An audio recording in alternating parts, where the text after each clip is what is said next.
네, 우크라이나 사태 심각성이 커지고 있는 가운데 정부는 우리 경제에 미치는 영향을 최소화하기 위해서 연일 TF 회의를 열고 있습니다. 오늘도 관계장관 회의를 열고 우크라이나 사태에 대한 대책 회의를 했는데 어떤 내용들 나왔는지 세종시 한창률 기자 연결해서 들어보겠습니다. 예, 한 기자, 정부가 내놓은 대응책 주로 어떤 부분에 초점이 맞춰져 있었습니까? 네, 가장 큰 부분은 에너지 수급 부분입니다. 이미 국제유가가 우크라이나 사태 등으로 이제 브렌트 기준 배럴당 100달러를 넘어가서 에너지 가격 상승에 따른 무역 수지 적자가 심각한 상황입니다. 현재 러시아에서 국내로 들어오는 수입 품목 가운데 70% 가까이가 에너지 품목입니다. 앞으로 러시아에 대한 경제 제재가 강화되면 국내 에너지 수급에 문제가 생길 수 있기 때문에 이 부분에 대한 대책 마련에 집중하는 모습입니다.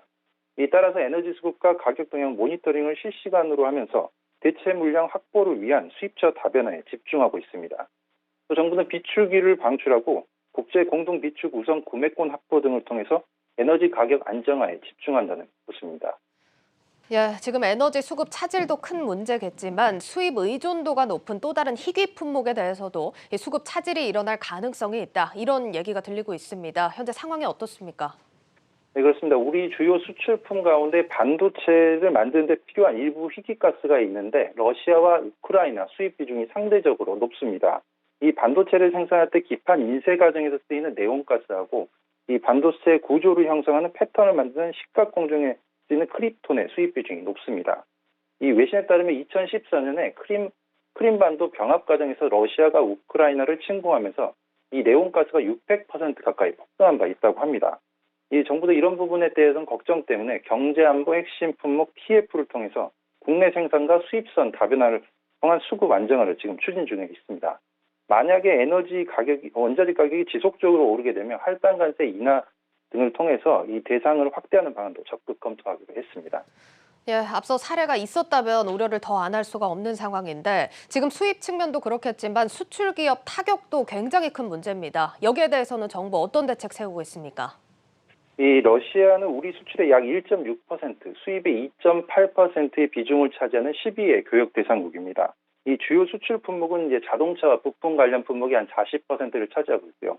이에도 합성수지, 철구조 등이 러시아 수출의 약 절반을 차지하고 있습니다.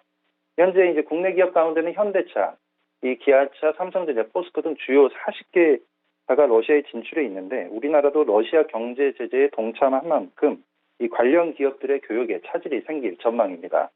따라서 정부는 현재 러시아 진출 기업의 비상 연락망을 구축하고 이 코트라를 중심으로 해서 우크라이나와 이 러시아의 수출 기업 전담 창구 등을 통해서 피해를 최소화하는 데 노력하고 있습니다.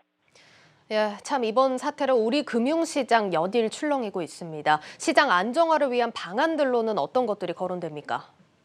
네, 현재 금융위, 이 금감원, 거래소 등이 참여한 금융시장 비상대응 점검체제 등을 마련해서 일일 모니터링을 실시하고 있습니다.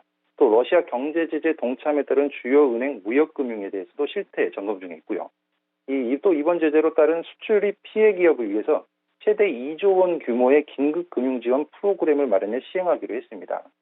또 미국의 금융 제재가 어디까지 나타날지 모르겠지만 이 국내 영향을 점검하고 수출 대금 거래에 차질이 없도록 지원하겠다고 이렇게 정부는 밝혔습니다. 네, 요즘 가뜩이나 대내외 악재 속에 우리 기업들 여건이 녹록치 않은데 지정학적 리스크까지 정말 숨 돌릴 틈이 없습니다. 우리 기업들 피해가 최소화될 수 있도록 정부의 발빠른 대응 더 필요해 보입니다. 지금까지 세종시 한창률 기자와 함께했습니다. 한 기자 잘 들었습니다.